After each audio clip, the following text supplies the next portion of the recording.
আসসালামু আলাইকুম এভরিওয়ান, কি অবস্থা? সবাই কেমন আছেন? আশা করি সকলেই ভালো আছেন। বরাবরের মতো আজকে আবার চলে এলাম চমৎকার একটা ভিডিও নিয়ে। তো আজকের ভিডিওতে আমরা কাকে নিয়ে বলতে যাচ্ছি হয়তো আপনারা দেখেই বুঝে গেছেন। হ্যাঁ, আমি সেই ভাইরাল ডিপজলকে নিয়ে বলতে যাচ্ছি, যিনি বাংলাদেশের একজন চলচ্চিত্র জগতের একজন টপ ছিল। অনেক ভালো ভালো অভিনয় করত।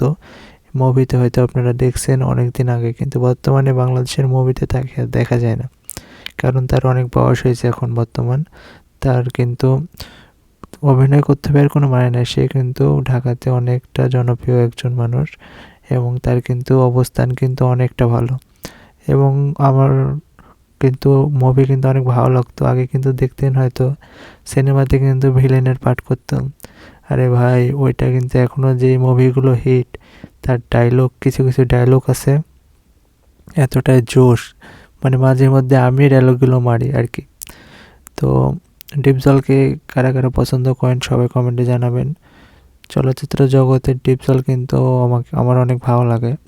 তার কিন্তু আমি অনেক ভালো একজন ভক্ত। আর তিনি কিন্তু অনেক ভালো মনের মানুষ। ঢাকাতে যদি যান অবশ্যই তার সাথে দেখা করবেন। ঢাকাতে কিন্তু তার অবস্থান অনেক হাই। তো এতক্ষণ ধরে যারা ভিডিওটা দেখছেন, ডিপজলের যারা পাগলা ভক্ত আছে, অবশ্যই তার একটা ডায়লগ যদি আপনাদের মনে থাকে তো অবশ্যই কমেন্টে লিখে যাবেন। আর এতক্ষণ ধরে আপনারা কষ্ট করে ভিডিওটা দেখছিলেন, সেই জন্য আপনাদেরকে অসংখ্য ধন্যবাদ। তো আজকের মতন ভিডিওটা এতটুকুই। সবাই ভালো থাকবেন, সুস্থ থাকবেন। দেখা হবে পরবর্তী চমৎকার ভিডিওতে।